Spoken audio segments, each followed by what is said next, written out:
Hello students, आइए जल्दी से हम रिकर्शन के सीक्वेंस में एक और इम्पॉर्टेंट प्रॉब्लम ले लेते हैं जिसका नाम है मल्टीप्लिकेशन बाय यूजिंग रिकर्शन।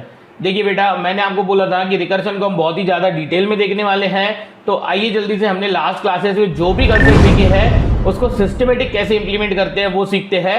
और गोइंग फॉरवर्ड मैंने आपको जैसे गारंटी दी है बेटा कि आप 4 मिनट में रिकर्शन का प्रॉब्लम सॉल्व कर सकते हो, तो वैसा बेटा जरूर होने वाला है। आइए जल्दी से हम क्या कर लेते हैं, बेसिक से स्टार्ट कर देते हैं। करना क्या है पहले तो मैं आपको बता दूं, जैसे आप मेरी स्क्रीन पे देख पा रहे हो बेटा कि मुझे मल्टीप्लिकेशन करना है। अब मल्टीप्लिकेशन करना है यानी क्या करना है, तो देखिए मल्टीप्लिकेशन करना है यानी क्या करना है, यानी बहुत सिंपल है बेटा कि मुझे किसी ने बोला कि मुझे करना है 3 इंटू 5। ठीक है, तो सबसे पहले तो बेटा पहला सवाल है कि मैंने जो पहले वीडियो में आपको सिखाया था कि कोई भी प्रॉब्लम रिकर्शन से सॉल्व हो सकती है, ये कैसे डिसाइड करना चाहिए। तो मुझे एक बात बताइए बेटा, 3 इंटू 5 कितना होता है बेटा? 3 इंटू 5 मेरे ख्याल से 15 होता है। पर बेटा मल्टीप्लिकेशन को देखने का ये सही तरीका नहीं है। मल्टीप्लिकेशन ओरिजिनली कुछ और नहीं होती है बेटा, वो तो एक सक्सेसिव एडिशन होती है। व्हाट इट मीन्स, यानी कि बेटा मुझे अगर किसी ने बोला कि भाई आप 3 इंटू 5 करो, तो बेटा मैं इसके लिए आपको ऐसा बोल सकता हूं कि मैं इस 3 को 5 टाइम्स क्या कर देता हूं, ऐड कर देता हूं। इस 3 को मैं क्या कर देता हूं बेटा, 5 टाइम्स ऐड कर देता हूं। सॉरी, ये 3 होना चाहिए। तो मुझे बताइए 3 प्लस 3 प्लस 3 प्लस 3 प्लस 3 कितना होता है? 15। तो बेटा मुझे अगर किसी ने बोला कि भाई 3 इंटू 5 कैलकुलेट करना है, तो मैंने इस 3 को 5 टाइम्स क्या कर दिया, ऐड कर दिया। तो क्या ये हमारा मल्टीप्लिकेशन जो होता है बेटा, क्या ये सक्सेसिव एडिशन नहीं होता है क्या? हाँ भाई होता है। कैसे पता? मुझे बताइए, कल चल के मुझे किसी ने बोला कि मुझे करना है 10 इंटू 8। भाई 10 इंटू 8 कितना होता है? 80 होता है। कोई बात नहीं बेटा, भाई ये 80 कैसे होता है? तो बेटा मल्टीप्लिकेशन हमारा कुछ और नहीं होता, सक्सेसिव एडिशन होता है। कैसे? भाई मैंने आपको बोल दिया भाई आप इस 10 को 8 टाइम्स क्या कर दो बेटा, ऐड कर दो। तो बेटा क्या पॉसिबल नहीं है? क्या ऐसा? 100% पॉसिबल है।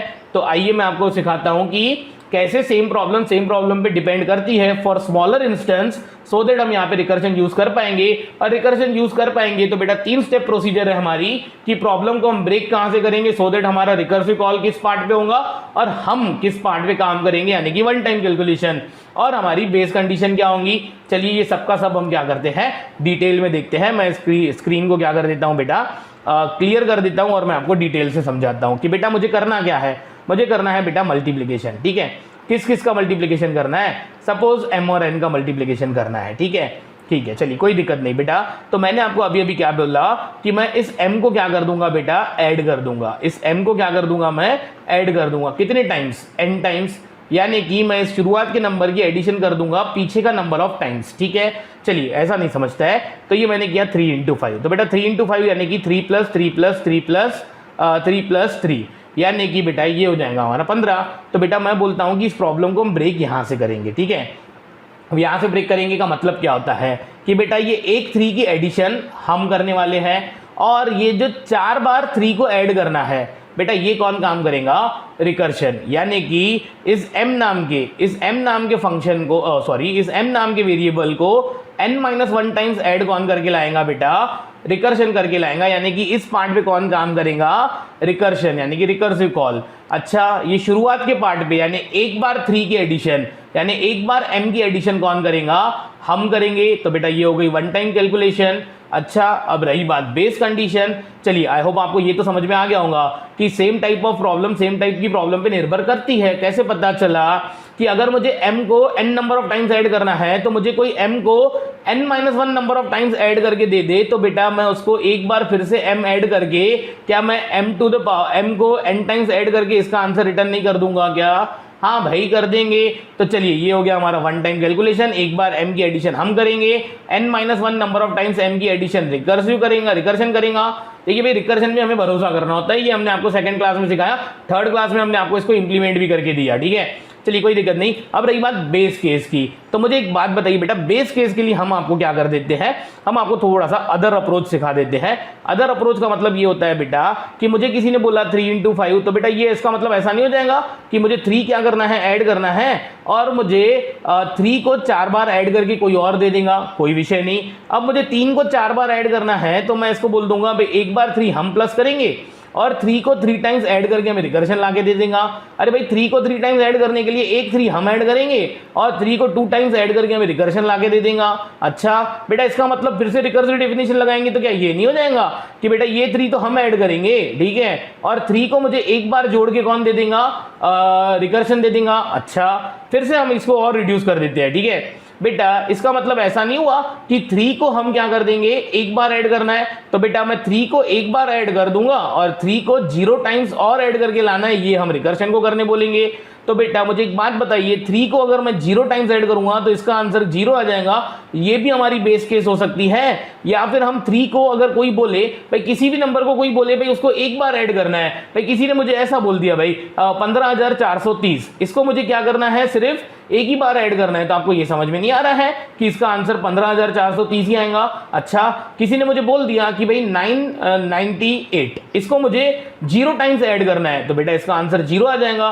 तो बेटा आप क्या कर सकते हो, ये भी बेस केस ले सकते हो कि अगर मुझे किसी नंबर को 1 टाइम्स ऐड करना है तो वही सेम नंबर आंसर आ जाएगा, या फिर मुझे किसी नंबर को क्या करना है बेटा 0 टाइम्स ऐड करना है तो आंसर क्या आ जाएगा 0। तो बेटा ये हमारी क्या हो जाएंगी, बेस केस। चलिए ये बेस केस हो गई, तो मैं काम कर देता हूं, मैं आपको इस मल्टीप्लिकेशन की बेटा मैं आपको रिकर्सिव डेफिनेशन लिख देता हूं m, n के लिए, ठीक है। यानी कि बेटा इसकी मल्टीप्लिकेशन की रिकर्सिव डेफिनेशन तो ये हो गई ना कि अगर हमारी n की वैल्यू क्या है 1, यानी n की वैल्यू अगर बेटा हमारी क्या है 1 है, तो मुझे बताइए सम नंबर इनटू 1 कितना आंसर आ जाएगा, m। अच्छा अदरवाइज यानी क्या, अदरवाइज का मतलब होता है बेटा n की वैल्यू 1 नहीं है, 1 से बड़ी है, तो बेटा तो ऐसा होना चाहिए कि m को एक बार आप ऐड कीजिए और फिर से रिकर्सिवली मल्टीप्लिकेशन कॉल कर दीजिए और रिकर्शन को आप बोलिए कि इस m को भाई साहब n-1 टाइम्स 2 ऐड करके ला दे, यानी ये हमें रिकर्शन ला के दे देगा।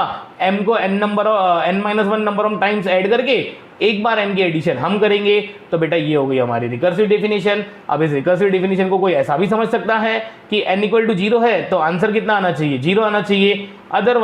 अदरवाइज आंसर कितना आना चाहिए, m plus multiplication of m, n-1। तो ये मैंने आपको रिकर्सिव डेफिनेशन बना के लिख के दे दी। तो बेटा ये रिकर्सिव डेफिनेशन बना के लिखी कैसे, ये बहुत ही इंपॉर्टेंट होता है।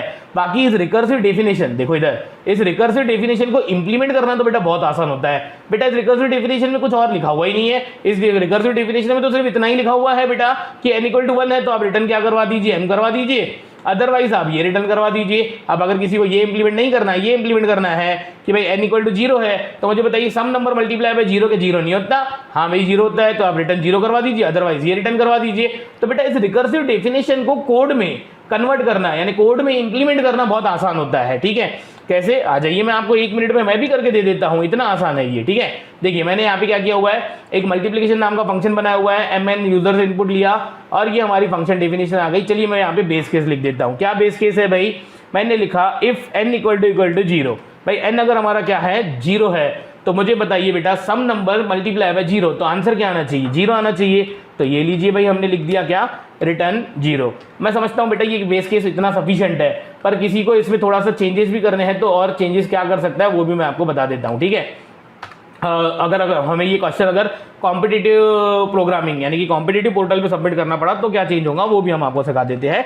चलिए मैं यहाँ पे 2 काम एक साथ कर देता हूँ। कौन से, एक वन टाइम कैलकुलेशन यानी कि एक बार m की एडिशन हम करेंगे, और रिकर्सिव कॉल। रिकर्सिव कॉल क्या था बेटा, रिकर्सिव कॉल था कि ये जो हमारा मल्टीप्लाई है बेटा, इस मल्टीप्लाई को हम क्या करने वाले हैं, ध्यान से देखिएगा, इस मल्टीप्लाई को हम फिर से कॉल करने वाले हैं और हम इसको बोलने वाले हैं बेटा तू m को ऐड कर दे, कितनी बार, n-1 टाइम्स तू ऐड करके ला दे, एक बार m हम ऐड कर देंगे। इतना करने से ये कोड हमारा चल जाएगा, ठीक है। चलिए कैसे चल जाएगा वो भी देख लेते हैं। तो सपोज मैंने यहाँ पे दिया 2 और 2 दिया मैंने यहाँ पे 5, तो बेटा 2 × 5 कितना होता है, 10 होता है। देखिए भाई ये हमारा आंसर क्या आ गया, 10 आ गया। चलिए कोई दिक्कत नहीं, किसी को नहीं आ रहा है ध्यान में तो मैं एक काम कर देता हूँ, मैं इसको हटा के मैं इसको फिर से रन कर देता हूं, और फिर से रन करते समय बेटा मैं यहाँ पे 3 दे देता हूं और मैं यहाँ पे क्या दे देता हूं, 5 दे देता हूं।